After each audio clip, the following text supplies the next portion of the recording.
Le livre de l'Ecclésiaste, chapitre 1er. Les paroles du prédicateur, fils de David, roi à Jérusalem. Vanité des vanités, dit le prédicateur. Vanité des vanités. Tout est vanité. Quel profit à l'homme de tout son labeur dont il se tourmente sous le soleil? Une génération s'en va, et une génération vient, et la terre subsiste toujours. Et le soleil se lève, et le soleil se couche, et il se hâte vers son lieu où il se lève. Le vent va vers le midi, et il tourne vers le nord. Il tourne et retourne, et le vent revient sur ses circuits. Toutes les rivières vont vers la mer, et la mer n'est pas remplie. Au lieu où les rivières allaient, là elles vont de nouveau. Toute chose travaille, l'homme ne peut le dire. L'œil ne se rassasie pas de voir, et l'oreille ne se satisfait pas d'entendre. Ce qui a été, c'est ce qui sera. Et ce qui a été fait, c'est ce qui se fera. Et il n'y a rien de nouveau sous le soleil. Y a-t-il une chose dont on puisse dire « Regarde ceci, c'est nouveau ». Elle a été déjà dans les siècles qui furent avant nous. Il n'y a pas de souvenir des choses qui ont précédé, et de même, de celles qui seront après, il n'y en aura pas de souvenir chez ceux qui vivront plus tard. Moi, le prédicateur, j'ai été roi sur Israël à Jérusalem, et j'ai appliqué mon cœur à rechercher et à explorer par la sagesse tout ce qui se fait sous les cieux. C'est une occupation ingrate que Dieu a donnée aux fils des hommes, afin qu'ils s'y fatiguent. J'ai vu tous les travaux qui se font sous le soleil, et voici, tout est vanité et poursuite du vent. Ce qui est tordu ne peut être redressé, et ce qui manque ne peut être compté. J'ai parlé en mon cœur disant « Voici, je suis devenu grand, et j'ai acquis de la sagesse plus que tous ceux qui ont été avant moi sur Jérusalem, et mon cœur a vu beaucoup de sagesse et de connaissance, et j'ai appliqué mon cœur à la connaissance de la sagesse, et à la connaissance des choses déraisonnables et de la folie. J'ai connu que cela aussi, c'est la poursuite du vent. Car à beaucoup de sagesse, beaucoup de chagrin. Et qui augmente la connaissance, augmente la douleur. Le livre de l'Ecclésiaste, chapitre 2. J'ai dit en mon cœur, allons, je t'éprouverai par la joie. Jouis donc du bien-être. Et voici, cela aussi est vanité. J'ai dit au rire, tu es déraison. Et à la joie, que fait-elle? J'ai recherché en mon cœur de traiter ma chair avec du vin, tout en conduisant mon cœur par la sagesse, et de saisir la folie, jusqu'à ce que je visse quel serait, pour les fils des hommes, ce bien qu'ils feraient sous les cieux tous les jours de leur vie. J'ai fait de grandes choses. Je me suis bâti des maisons, je me suis planté des vignes, je me suis fait des jardins et des parcs, et j'y ai planté des arbres à fruits de toute espèce. Je me suis fait des réservoirs d'eau pour en arroser la forêt où poussent les arbres. J'ai acquis des serviteurs et des servantes, et j'en ai eu qui sont nés dans ma maison. J'ai eu aussi des troupeaux de gros et de menu bétail, en grand nombre, plus que tous ceux qui ont été avant moi à Jérusalem. Je me suis aussi amassé de l'argent et de l'or, et les trésors des rois et des provinces. Je me suis procuré des chanteurs et des chanteuses, et les délices des fils des hommes, une femme et des concubines. Et je suis devenu grand, et je me suis accru plus que tous ceux qui ont été avant moi à Jérusalem. Et pourtant ma sagesse est demeurée avec moi. Et quoique mes yeux aient désiré, je ne les en ai point privés. Je n'ai refusé à mon cœur aucune joie, car mon cœur s'est réjoui de tout mon travail. Et c'est là la part que j'ai eue de tout mon travail. Et je me suis tourné vers toutes les œuvres que mes mains avaient faites, et vers tout le travail dont je m'étais travaillé pour les faire. Et voici, tout était vanité et poursuite du vent, et il n'y en avait aucun profit sous le soleil. Et je me suis tourné pour voir la sagesse et les choses déraisonnables et la folie. Car que fera l'homme qui viendra après le roi? Ce qui a été déjà fait. Et j'ai vu que la sagesse a un avantage sur la folie, comme la lumière a un avantage sur les ténèbres. Le sage a ses yeux à sa tête, et le fou marche dans les ténèbres. Mais j'ai connu, moi aussi, qu'un même sort les atteint tous. Et j'ai dit en mon cœur, le sort du fou m'atteint, moi aussi. Et pourquoi alors ai-je été si sage? Et j'ai dit en mon cœur que cela aussi est vanité. Car jamais on ne se souviendra du sage, non plus que du fou, puisque déjà dans les jours qui viennent tout est oublié. Et comment le sage meurt-il comme le fou? Et j'ai haï la vie, parce que l'œuvre qui se fait sous le soleil m'a été à charge, car tout est vanité et poursuite du vent. Et j'ai haï tout le travail auquel j'ai travaillé sous le soleil, parce que je dois le laisser à l'homme qui sera après moi. Et qui sait s'il sera un sage ou un sot?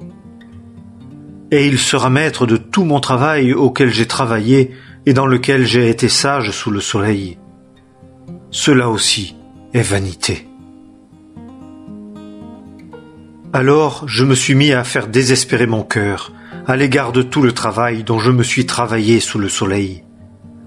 Car il y a tel homme qui a travaillé avec sagesse et avec connaissance et avec droiture, et qui laisse ce qu'il a acquis à un homme qui n'y a pas travaillé pour être son partage.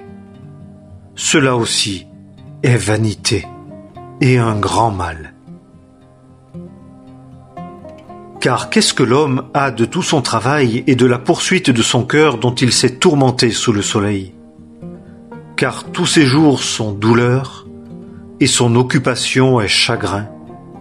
Même la nuit, son cœur ne repose pas. Cela aussi est vanité. Il n'y a rien de bon pour l'homme que de manger et de boire et de faire jouir son âme du bien-être dans son travail.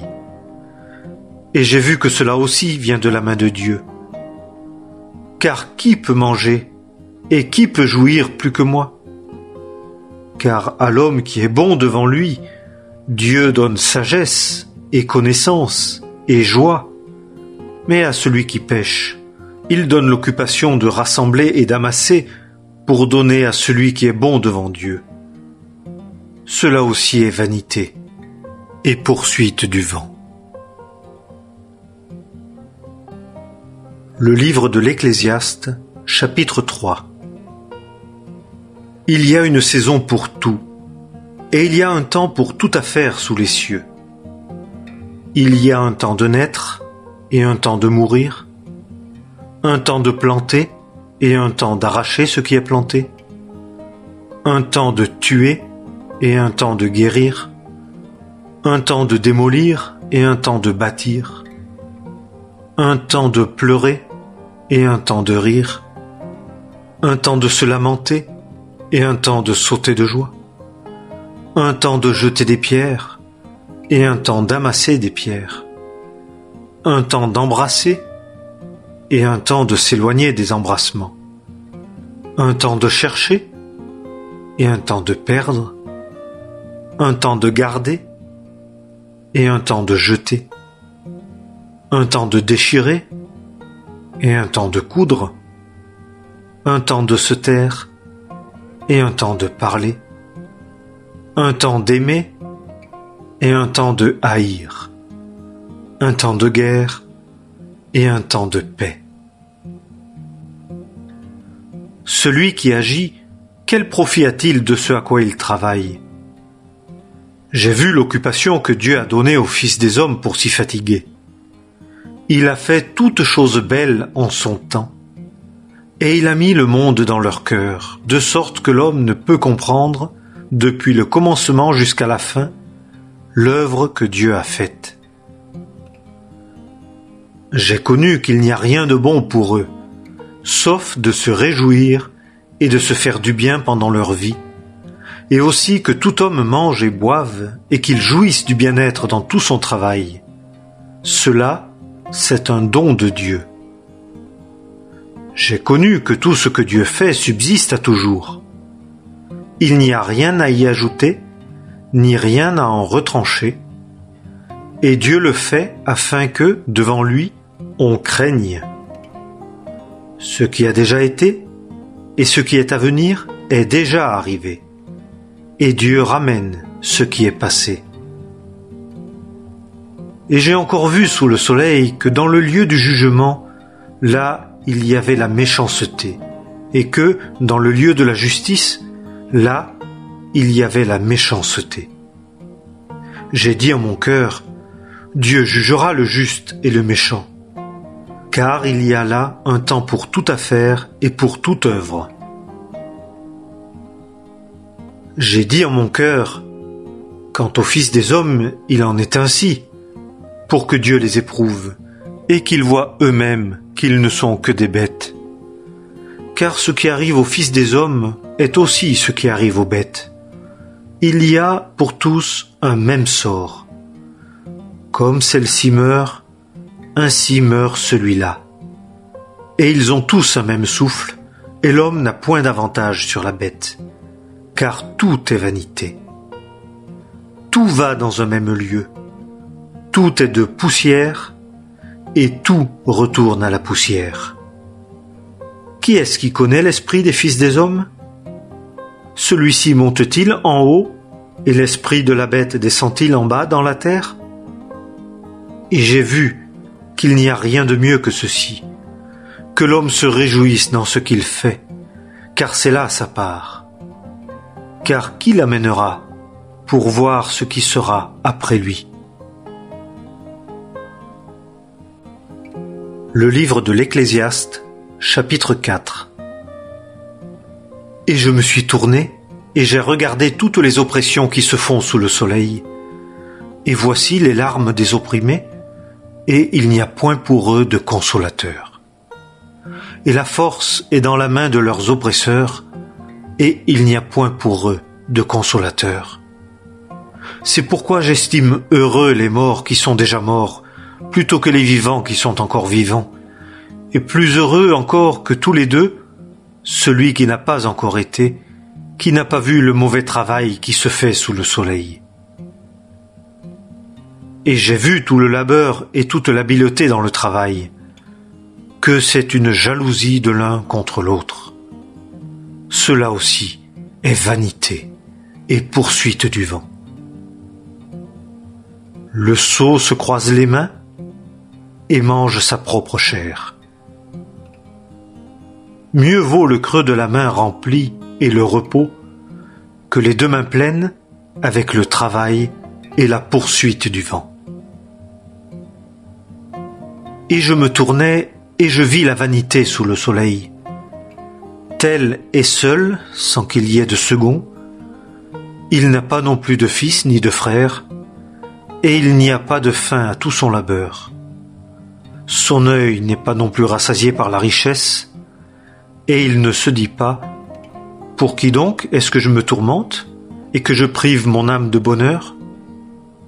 Cela aussi est une vanité et une ingrate occupation. Deux valent mieux qu'un, car ils ont un bon salaire de leur travail. Car, s'ils tombent, l'un relèvera son compagnon. Mais malheur à celui qui est seul et qui tombe, et qui n'a pas de second pour le relever. De même, si l'on couche à deux, on a de la chaleur. Mais celui qui est seul, comment aura-t-il chaud? Et si quelqu'un a le dessus sur un seul, les deux lui tiendront tête, et la corde triple ne seront pas vite. Mieux vaut un jeune garçon, pauvre et sage, qu'un roi vieux et sot qui ne sait plus être averti. Car il est sorti de la maison des prisonniers pour régner, lors même qu'il est né pauvre dans son royaume. J'ai vu tous les vivants qui marchent sous le soleil, avec le jeune garçon, le second qui occupera sa place. Il n'y a pas de fin à tout le peuple, à tous ceux qui ont été devant eux. Cependant, ceux qui viendront après ne se réjouiront point en lui. Car cela aussi est vanité, et poursuite du vent. Le livre de l'Ecclésiaste, chapitre 5. Prends garde à ton pied quand tu vas dans la maison de Dieu, et approche-toi pour entendre, plutôt que pour donner le sacrifice des sots, car ils ne savent pas qu'ils font mal. Ne te presse point de ta bouche, et que ton cœur ne se hâte point de proférer une parole devant Dieu. Car Dieu est dans les cieux, et toi sur la terre. C'est pourquoi que tes paroles soient peu nombreuses. Car le songe vient de beaucoup d'occupations, et la voix du sot de beaucoup de paroles. Quand tu auras voué un vœu à Dieu, ne tarde point à l'acquitter, car il ne prend pas plaisir au sot. Ce que tu auras voué, accomplis-le. Mieux vaut que tu ne fasses point de vœu que d'en faire un et de ne pas l'accomplir. Ne permets pas à ta bouche de faire pécher ta chair, et ne dis point devant l'ange que c'est une erreur. Pourquoi Dieu se courroucerait-il à ta voix et détruirait-il l'œuvre de tes mains? Car dans la multitude des songes, il y a des vanités, et aussi dans beaucoup de paroles. Mais crains Dieu. Si tu vois le pauvre opprimé et le droit et la justice violentés dans une province, ne t'étonne pas de cela, car il y en a un qui est haut au-dessus des hauts, et qui y prend garde, et il y en a de plus haut qu'eux. La terre est profitable à tous égards, le roi même est asservi à la glèbe. Celui qui aime l'argent n'est point rassasié par l'argent, et celui qui aime les richesses ne l'est pas par le revenu. Cela aussi est vanité. Avec l'augmentation des biens, ceux qui les mangent augmentent aussi. Et quel profit en a le maître, sauf qu'il les voit de ses yeux? Le sommeil est doux pour celui qui travaille, qu'il mange peu ou beaucoup, mais le rassasiement du riche ne le laisse pas dormir. Il y a un mal douloureux que j'ai vu sous le soleil. Les richesses sont conservées à leur maître pour leur détriment, ou ces richesses périssent par quelque circonstance malheureuse, et il a engendré un fils, et il n'a rien en sa main. Comme il est sorti du ventre de sa mère, il s'en retournera nu, s'en allant comme il est venu, et de son travail, il n'emportera rien qu'il puisse prendre dans sa main. Et cela aussi est un mal douloureux, que tout comme il est venu, ainsi il s'en va. Et quel profit a-t-il d'avoir travaillé pour le vent? Il mange aussi tous les jours de sa vie dans les ténèbres et se chagrine beaucoup, et est malade et irrité. Voici ce que j'ai vu de bon et de beau, c'est de manger et de boire et de jouir du bien-être dans tout le travail dont l'homme se tourmente sous le soleil tous les jours de sa vie que Dieu lui a donné, car c'est là sa part. Et encore, tout homme auquel Dieu donne de la richesse et des biens et le pouvoir d'en manger et d'en prendre sa part et de se réjouir en son travail, c'est là un don de Dieu, car il ne se souviendra pas beaucoup des jours de sa vie, car Dieu lui a donné une réponse dans la joie de son cœur. Le livre de l'Ecclésiaste, chapitre 6. Il y a un mal que j'ai vu sous le soleil et qui est fréquent parmi les hommes. Il y a tel homme à qui Dieu donne de la richesse et des biens et de l'honneur, et il ne manque rien à son âme de tout ce qu'il désire. et Dieu ne lui a pas donné le pouvoir d'en manger, car un étranger s'en repaît. Cela est une vanité et un mal douloureux. Si un homme engendre 100 fils et qu'il vive beaucoup d'années, et que les jours de ces années soient en grand nombre, et que son âme ne soit pas rassasiée de bien, et aussi qu'il n'ait pas de sépulture, je dis que mieux vaut un avorton que lui.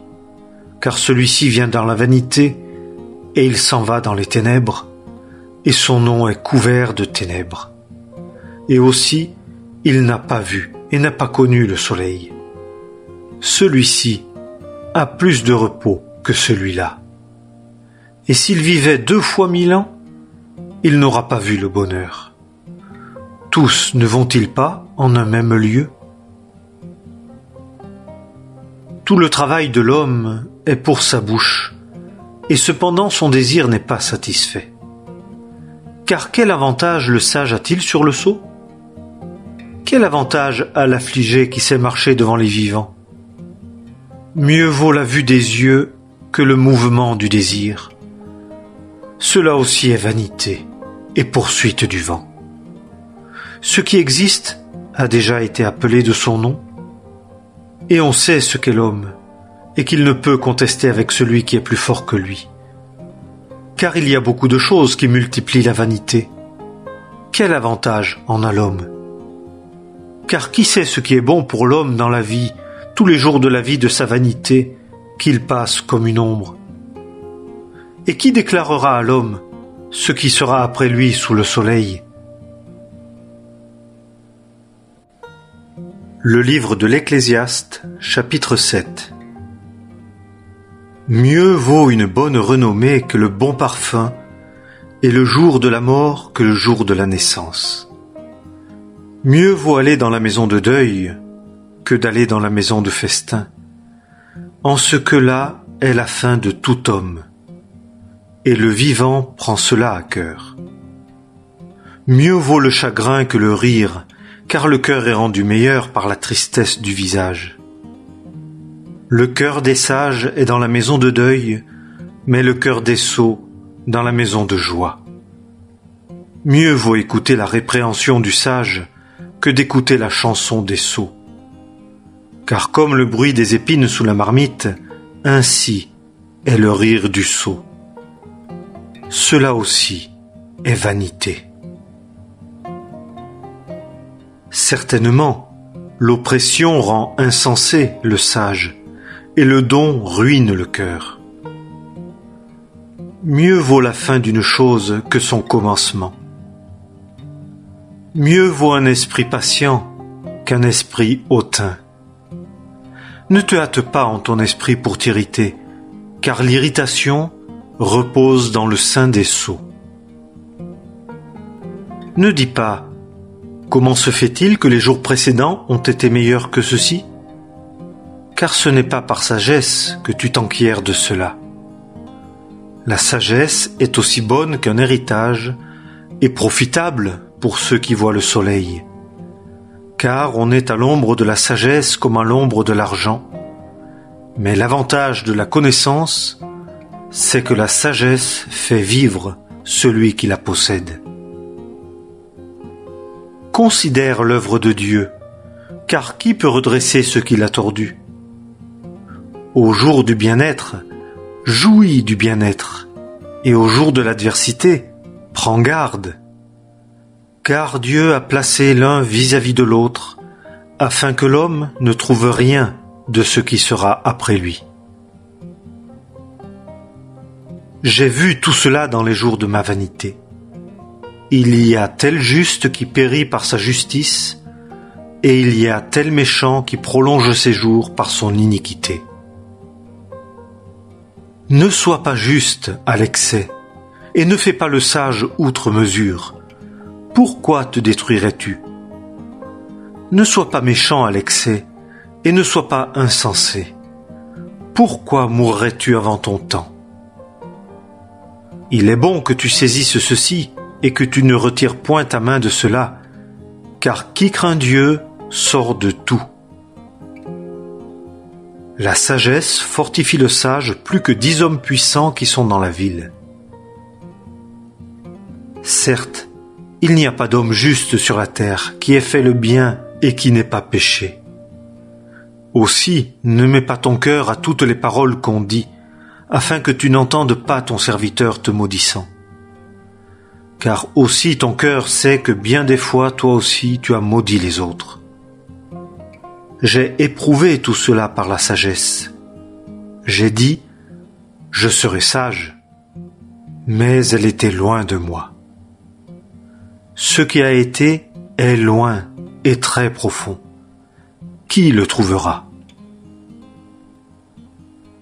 Je me suis mis, moi et mon cœur, à connaître et à explorer et à rechercher la sagesse et l'intelligence, et à connaître que la méchanceté est sottise et la folie déraison. Et j'ai trouvé plus amère que la mort la femme dont le cœur est comme des filets et des raies, et dont les mains sont des chaînes. Celui qui est agréable à Dieu lui échappera, mais celui qui pêche sera pris par elle. Regarde ceci que j'ai trouvé, dit le prédicateur, en examinant les choses une à une pour en trouver la raison, ce que mon âme cherche encore et que je n'ai pas trouvé.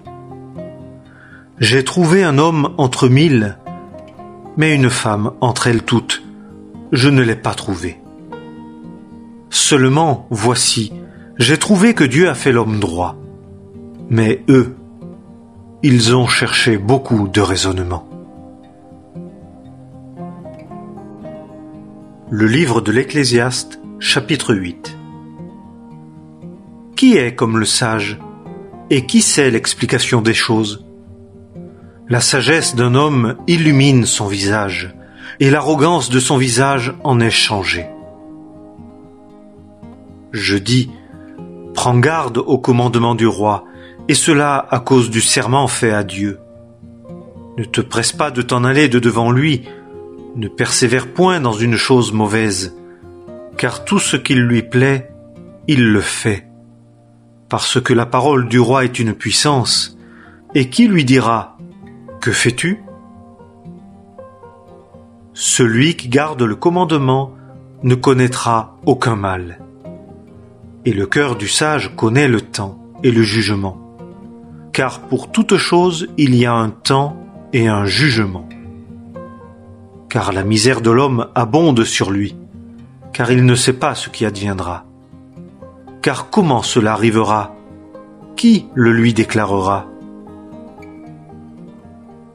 Il n'y a point d'homme qui ait pouvoir sur l'esprit pour emprisonner l'esprit, et il n'y a personne qui ait de la puissance sur le jour de la mort, et il n'y a point de dispense dans une telle guerre, et la méchanceté ne délivrera pas ceux qui la pratiquent. J'ai vu tout cela, et j'ai appliqué mon cœur à toute œuvre qui se fait sous le soleil.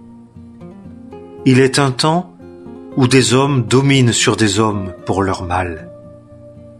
Et de même, j'ai vu des méchants enterrés et s'en allant, mais ceux qui avaient bien fait s'en allaient du lieu saint et étaient oubliés dans la ville. Cela aussi est vanité.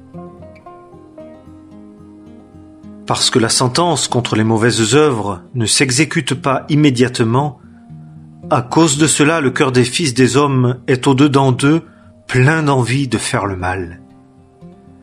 Bien que le pécheur fasse le mal 100 fois et prolonge ses jours, je sais cependant que tout ira bien pour ceux qui craignent Dieu, parce qu'ils craignent sa face. Mais il n'y aura pas de bonheur pour le méchant, et il ne prolongera pas ses jours comme l'ombre, parce qu'il ne craint pas la face de Dieu. Il est encore une vanité qui a lieu sur la terre, c'est qu'il y a des justes auxquels il arrive selon l'œuvre des méchants, et il y a des méchants auxquels il arrive selon l'œuvre des justes. J'ai dit que cela aussi est vanité. Et j'ai loué la joie, parce qu'il n'y a rien de bon pour l'homme sous le soleil que de manger et de boire et de se réjouir. Et c'est ce qui lui demeurera de son travail durant les jours de sa vie que Dieu lui donne sous le soleil. lorsque j'ai appliqué mon cœur à connaître la sagesse et à regarder les choses qui se font sur la terre, car il y a tel homme qui, ni jour ni nuit, ne voit le sommeil de ses yeux. Alors j'ai vu que tout est l'œuvre de Dieu et que l'homme ne peut pas trouver l'œuvre qui se fait sous le soleil. Bien que l'homme se travaille pour la chercher, il ne la trouve point. Et même si le sage se propose de la connaître, il ne peut la trouver. Le livre de l'Ecclésiaste, chapitre 9. Car j'ai appliqué mon cœur à tout cela, et pour examiner tout cela, savoir que les justes et les sages et leurs travaux sont dans la main de Dieu, l'homme ne connaît ni l'amour ni la haine. Tout est devant eux. Tout arrive également à tous, un même événement aux justes et aux méchants, au bon et au pur et à l'impur, à celui qui sacrifie et à celui qui ne sacrifie pas, comme l'homme de bien, ainsi le pécheur, celui qui jure comme celui qui craint le serment. C'est un mal dans tout ce qui se fait sous le soleil qu'un même événement arrive à tous. Et aussi le cœur des fils des hommes est plein de mal, et la folie est dans leur cœur pendant qu'ils vivent, et après cela, ils vont vers les morts. Car pour celui qui est lié à tous les vivants, il y a de l'espoir, car un chien vivant vaut mieux qu'un lion mort. Car les vivants savent qu'ils mourront, mais les morts ne savent rien du tout. Et il n'y a plus pour eux de salaire, car leur mémoire est oubliée. Leur amour aussi, et leur haine et leur envie ont déjà péri, et ils n'ont plus de part, à jamais, dans tout ce qui se fait sous le soleil. Va, mange ton pain avec joie, et bois ton vin d'un cœur heureux, car Dieu a déjà tes œuvres pour agréables. Qu'en tout temps tes vêtements soient blancs, et que l'huile ne manque pas sur ta tête. Jouis de la vie avec la femme que tu aimes, tous les jours de la vie de ta vanité qui t'a été donnée sous le soleil, tous les jours de ta vanité, car c'est là ta part dans la vie et dans ton travail auquel tu as travaillé sous le soleil. Tout ce que ta main trouve à faire, fais-le selon ton pouvoir, car il n'y a ni œuvre, ni combinaison, ni connaissance, ni sagesse, dans le shéol où tu vas. Je me suis tourné, et j'ai vu sous le soleil que la course n'est point aux agiles, ni la bataille aux hommes forts, ni le pain aux sages, ni les richesses aux intelligents, ni la faveur à ceux qui ont de la connaissance, car le temps et les circonstances les atteignent tous. Car aussi l'homme ne connaît pas son temps, comme les poissons qui sont pris dans le filet de malheur, et comme les oiseaux qui sont pris dans le piège, comme eux, les fils des hommes sont enlacés dans un temps mauvais lorsqu'ils tombent sur eux subitement. J'ai vu aussi cette sagesse sous le soleil, et elle a été grande pour moi. Il y avait une petite ville et peu d'hommes dedans, et un grand roi vint contre elle et l'investit et bâtit contre elle de grandes terrasses. Or, il s'y trouva un homme pauvre et sage qui délivra la ville par sa sagesse. Mais personne ne se souvint de cet homme pauvre. Et j'ai dit, mieux vaut la sagesse que la force. Mais la sagesse du pauvre est méprisée, et ses paroles ne sont pas écoutées.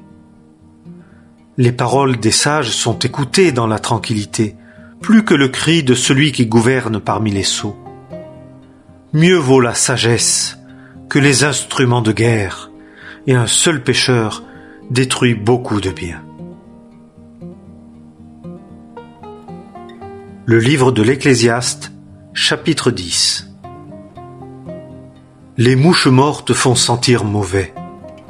Elles font fermenter l'huile du parfumeur. Ainsi fait un peu de folie à l'égard de celui qui est estimé pour sa sagesse et sa gloire. Le cœur du sage est à sa droite, et le cœur du sot à sa gauche. Et même quand l'insensé marche dans le chemin, le sens lui manque, et il dit à chacun qu'il est un insensé. Si l'esprit du gouverneur s'élève contre toi, ne quitte pas ta place, car la douceur apaise de grands péchés. Il est un mal que j'ai vu sous le soleil, comme une erreur provenant du gouverneur. Le manque de sens est placé dans de hautes dignités, et les riches sont assis dans une position basse. J'ai vu des serviteurs sur des chevaux, et des princes marchant sur la terre comme des serviteurs. Qui creuse une fosse, y tombe, et qui renverse une clôture, un serpent le mord. Qui remue des pierres en sera meurtri, qui fend du bois se met en danger. Si le fer est émoussé et que celui qui l'emploie n'en aiguise pas le tranchant, il aura des efforts à faire. Mais la sagesse est profitable pour amener le succès. Si le serpent mord parce qu'il n'y a pas de charme, celui qui a une langue ne vaut pas mieux. Les paroles de la bouche du sage sont pleines de grâce, mais les lèvres d'un sot l'engloutissent. Le commencement des paroles de sa bouche est folie, et la fin de son discours est un mauvais égarement. Et l'insensé multiplie les paroles. L'homme ne sait pas ce qui arrivera. Et ce qui sera après lui, qui le lui déclarera? Le travail des sots les lasse, parce qu'ils ne savent pas aller à la ville. Malheur à toi, terre, qui a pour roi un jeune garçon, et dont les princes mangent dès le matin. Bienheureuse, toi, terre, qui a pour roi le fils des nobles, et dont les princes mangent autant convenable, pour réparer leur force, et non pour le plaisir de boire. À cause de la paresse, la charpente s'affaisse, et à cause des mains lâches, la maison a des gouttières. On fait un repas pour s'égayer, et le vin rend la vie joyeuse, mais l'argent répond à tout.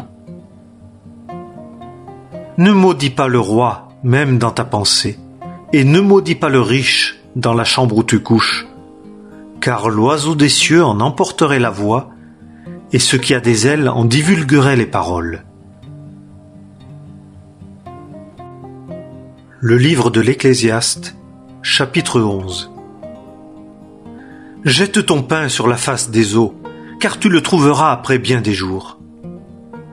Donne une portion à 7 et même à 8, car tu ne sais pas quel mal arrivera sur la terre. Si les nuées sont pleines, elles verseront la pluie sur la terre. Et si un arbre tombe vers le midi ou vers le nord, à l'endroit où l'arbre sera tombé, là il sera. Celui qui observe le vent ne sèmera pas, et celui qui regarde les nuées ne moissonnera pas. Comme tu ne sais point quel est le chemin de l'esprit, ni comment se forment les os dans le ventre de celle qui est enceinte, ainsi tu ne connais pas l'œuvre de Dieu qui fait tout. Le matin, sème ta semence, et le soir, ne laisse pas reposer ta main, car tu ne sais pas ce qui réussira, ceci ou cela, ou si tous les deux seront également bons. La lumière est douce, et il est agréable pour les yeux de voir le soleil. Mais si un homme vit beaucoup d'années, et se réjouit en toutes, qu'il se souvienne aussi des jours de ténèbres, car ils sont en grand nombre. Tout ce qui arrive est vanité. Réjouis-toi, jeune homme, dans ta jeunesse, et que ton cœur te rende heureux au jour de ton adolescence, et marche dans les voies de ton cœur, et selon les regards de tes yeux. Mais sache que, pour toutes ces choses, Dieu t'amènera en jugement. Ôte de ton cœur le chagrin, et fais passer le mal loin de ta chair, car le jeune âge et l'aurore sont vanité. Le livre de l'Ecclésiaste, Chapitre 12. Et souviens-toi de ton Créateur dans les jours de ta jeunesse, avant que soient venus les jours mauvais, et avant qu'arrivent les années dont tu diras « Je n'y prends point de plaisir ». Avant que s'obscurcisse le soleil, et la lumière, et la lune, et les étoiles, et que les nuages reviennent après la pluie, au jour où tremblent les gardiens de la maison, et où se courbent les hommes forts, et où chôment celles qui moulent parce qu'elles sont en petit nombre, et où ceux qui regardent par les fenêtres sont obscurcis, et où les deux battants de la porte se ferment sur la rue, quand baisse le bruit de la meule et qu'on se lève à la voix de l'oiseau et que toutes les filles du champ faiblissent, quand aussi on craint ce qui est haut et qu'on a peur sur le chemin, et quand l'amandier fleurit et que la sauterelle devient pesante, et que la capre est sans effet, car l'homme s'en va dans sa demeure des siècles, et ceux qui mènent deuil parcourent les rues. Avant que le câble d'argent se détache, que le vase d'or se rompe, que le seau se brise à la source, et que la roue se casse à la citerne, et que la poussière retourne à la terre, comme elle y avait été, et que l'esprit retourne à Dieu qui l'a donné. Vanité des vanités, dit le prédicateur. Tout est vanité. Et de plus, parce que le prédicateur était sage, il a encore enseigné la connaissance au peuple. Et il a pesé et sondé et mis en ordre beaucoup de proverbes. Le prédicateur s'est étudié à trouver des paroles agréables, et ce qui a été écrit est droit, des paroles de vérité. Les paroles des sages sont comme des aiguillons, et les recueils comme des clous enfoncés. Ils sont donnés par un seul pasteur. Et de plus, mon fils, laisse-toi instruire par eux. À faire beaucoup de livres, il n'y a point de fin, et beaucoup d'études lassent la chair. Écoutons la fin de tout ce qui a été dit. Crains Dieu et garde ses commandements, car c'est là le tout de l'homme. Car Dieu amènera toute œuvre en jugement, avec tout ce qui est caché, soit bien, soit mal.